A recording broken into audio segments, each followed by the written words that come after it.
Hello guys, this is Gaurav Singh. आप सब स्वागत है हमारी एक और इंटरेस्टिंग वीडियो में। गाइस आप देख रहे हैं हमारे चैनल एडुकेटिव, जहाँ पे आपको फ्री ऑफ करने मिलता है। हाँ तो गाइस आप सब स्वागत है दोबारा से हमारी एक और इंटरेस्टिंग वीडियो में। गाइस आज की वीडियो बात करने वाले होंगे हाइड्रोजन चैप्टर के बारे में, वन शॉट वीडियो। जैसे कि आपको पता है हमारे चैनल पे क्लास 11 की वन शॉट सीरीज चल रही है, बायो की, फिजिक्स की, केमिस्ट्री की। ठीक है, बायो के चैप्टर नंबर 1 अपलोड हो चुका है। ठीक है, और केमिस्ट्री में चैप्टर अपलोड हो चुका है रेडॉक्स रिएक्शन, और ये हमारा केमिस्ट्री का दूसरा चैप्टर जो कि है हाइड्रोजन। इसके बाद हमारी जो वीडियो आएगी वो होगी GOC general, basically organic chemistry. ठीक है, जो चैप्टर है वो आपका आएगा। ठीक है, तो चलिए आज हम बात करते हैं चैप्टर हाइड्रोजन के बारे में। सबसे पहली चीज़, hydrogen is the most abundant element in the universe. पूरा का पूरा एनसीईआरटी बेस्ड है, हर एक लाइन तुमको एनसीईआरटी में मिल रही होगी। ठीक है, टर्म 1 के सिलेबस के अनुसार है। ठीक है, पूरा का पूरा सिलेबस तुमको टर्म 1 के अनुसार मिल रहा होगा यहाँ पे। ठीक है, जो जो चीज़ें टर्म 1 में आ रही हैं इंपॉर्टेंट है, वो चीज़ें यहाँ पे आ रही होंगी तुम्हारे सामने।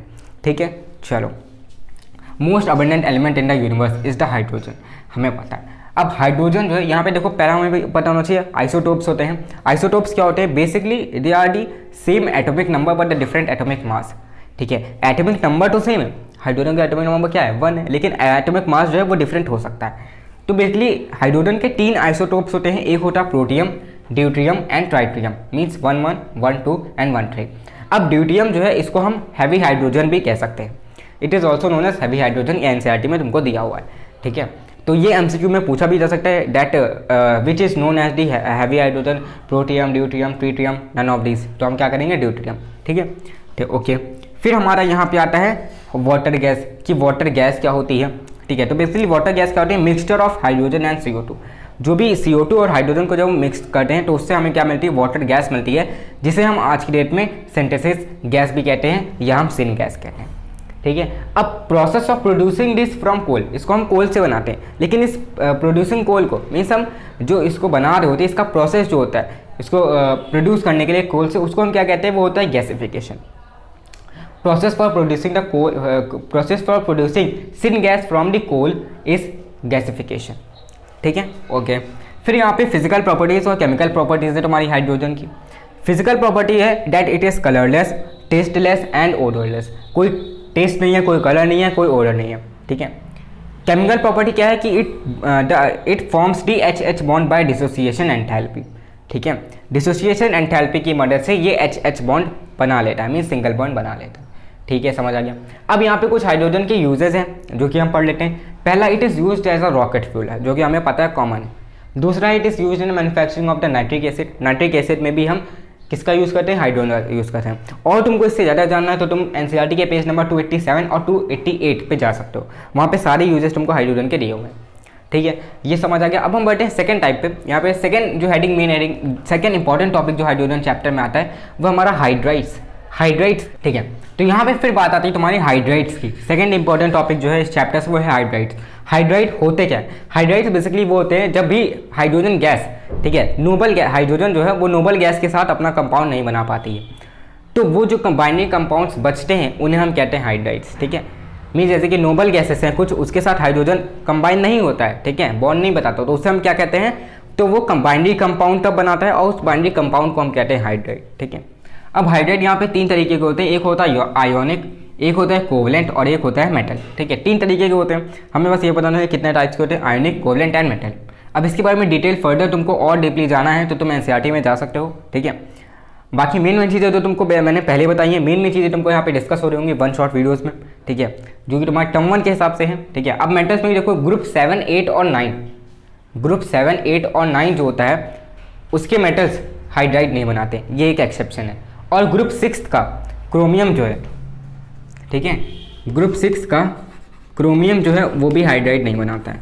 ठीक है, ग्रुप 6 में क्रोमियम को छोड़ के बाकी सब हाइड्राइड बनाते हैं, लेकिन ग्रुप 7, 8, 9 में कोई भी हाइड्राइड नहीं बनाता है। ठीक है, मेटल्स में। ठीक है, तो ये हो गया हमारा हाइड्राइड्स। अब हम इसके बारे में और फर्दर डिटेल में पढ़ते हैं। ओके, तो इसके बाद जो तुम्हारा आता है वो है तुम्हारा वाटर, H2O, जो कि फिजिकल प्रॉपर्टीज़ के बारे में बात करें तो it is colourless and odourless. ठीक है, इसका कोई भी कलर नहीं है और इसका कोई भी ऑर्डर नहीं है। अब ये जो वाटर जो है वो बॉन्ड एंगल कितने डिग्री का बनाता है? 104 डिग्री 5 मिनट्स। ये तुम्हें पता होना चाहिए, ये पूछा जा सकता है। बॉन्ड लेंथ इसकी क्या होती है? 94 pm। ठीक है, 94 pm वाटर की हमारी बॉन्ड लेंथ होती है। अब यहाँ पे कुछ केमिकल प्रॉपर्टीज़ हैं इसकी, that it acts as an amphoteric. Amphoteric का मतलब क्या होता है यहाँ पे? Means it acts as an acid as well as base. ठीक है, कोई भी कंपाउंड अगर वो एसिड की तरह भी एक्ट कर रहा है और बेस की तरह भी एक्ट कर रहा है तो उसे हम कहेंगे एम्फोटेरिक। ठीक है, तो ये जो वाटर है वो हमारा एम्फोटेरिक है। दूसरा, it performs the redox reaction, जैसे कि H2O H+O2। ठीक है, रेडॉक्स रिएक्शन वहाँ पे हो रहा है, ऑक्सीडेशन भी हो रहा है और रिडक्शन भी हो रहा है। ठीक है, उसके बाद आता है तुम्हारा हाइड्रोलिसिस रिएक्शन। हाइड्रोलिसिस रिएक्शन भी ये परफॉर्म करता है। ठीक, ओके, तो इसके बाद तुमसे पूछा गया है, इसके बाद यहाँ पे कुछ चीज़ें जो कि तुमको मैं ऑर्डरली बता रहा हूँ, जैसे कि हार्ड वाटर और सॉफ्ट वाटर। हार्ड वाटर क्या होता है, it doesn't give the ladder with the soap. ठीक है, हार्ड वाटर जो है वो लैडर नहीं देता है सोप के साथ, लेकिन जो सॉफ्ट वाटर होता है वो it gives the ladder with the soap. ये ऑर्डरली है तो बहुत ईजिली है, तुमको पता चल सकता है। ठीक है, which gives ladder with soap is hard water and which doesn't gives ladder with soap is hard water and which gives the ladder with soap is soft water. ठीक है, अब यहाँ पे हार्डनेस होती है, टेम्परेरी हार्डनेस और permanent hardness. इसके बारे में बात करते हैं। टेम्परेरी हार्डनेस होती है, it is due to the presence of Hg and Ca as hydrogen carbonate. Hg और Ca इस तरीके से प्रेजेंट होते हैं, हाइड्रोजन कार्बोनेट के उससे प्रेजेंट होते हैं। और यहाँ पे इसको हम अगर टेम्परेरी हार्डनेस को रिमूव करना हो तो यहाँ पे हमारे पास 2 मेथड्स होते हैं। ठीक है, या तो हम इसे बॉयल कर दें, ठीक है, और या तो हम इसमें क्लार्क्स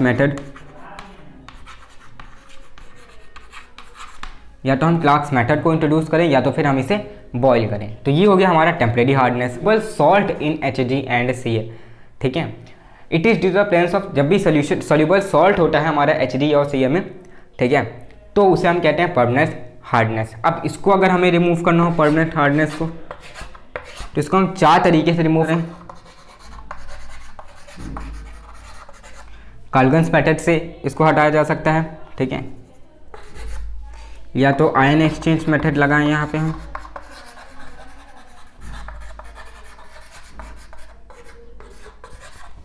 ठीक है, और या तो सिंथेसिस रेजिन मेथड लगाएं। तो permanent hardness is due to the presence of the soluble salt in Hg and Ca and it can be removed by treatment of washing soda, by applying the Calgon's method और ion exchange method या फिर synthesis resin method. इन 4 तरीके से हम permanent hardness को निकाल सकते हैं। H2O2 it is due to the presence of, देखो अब ये हाइड्रोजन पेरोक्साइड है, ये क्यों होता है, it is use in a chemical, it is use in a control of the pollution treatment. ठीक है, पोल्यूशन को कंट्रोल करने के लिए हम H2O2 का हाइड्रोजन पेरोक्साइड का यूज़ करते हैं। अब यहाँ पे इसका कलर जो होता है वो एकदम वैसे कलरलेस होता है, लेकिन हम कह सकते हैं इसका वेरी पेल ब्लू लिक्विड होता है हमारा हाइड्रोजन पेरोक्साइड। मेरे स्ट्रक्चर की तो ये नॉन प्लानर होता है। ठीक है, स्ट्रक्चर हमारा नॉन प्लानर होता है and it acts as both oxidising and reducing agent in acidic and alkaline media. ठीक है, अगर चाहे हम एसिडिक ले लें चाहे हम एल्कलाइन मीडिया ले लें, ठीक है, तो दोनों में ही हाइड्रोजन पेरोक्साइड जो है वो ऑक्सीडाइजिंग रिएजेंट की तरह भी काम करेगा और रिड्यूसिंग एजेंट की तरह भी काम करेगा। दोनों तरीके से ये काम करता है, इसकी है ये केमिकल प्रॉपर्टी। ठीक है, फिर हमारा आखिरी जो as a moderator in nuclear reactor. ठीक है, न्यूक्लियर रिएक्टर में it is used as a moderator. क्या, हैवी वाटर D2O। ठीक है, समझेगा। फिर यहाँ पे आखिरी में एक टर्म दिया है एनसीईआरटी में चैप्टर के एंड में, दैट इज हमारा, ठीक है, हाइड्रोजन इकोनॉमी। इसका बेसिक प्रिंसिपल क्या है, it is used for the transportation and storage of the hydrogen as a liquid और इन गैसियस स्टेट। ठीक है, इसका बेसिक प्रिंसिपल यही है, सिंपल सा फंडा है कि हाइड्रोजन को लिक्विड या फिर गैसियस स्टेट में इसको ट्रांसपोर्ट और स्टोर किया जाए। बस इसका सिंपल सा फंडा यही है, इसका यही प्रिंसिपल है हाइड्रोजन इकोनॉमी का।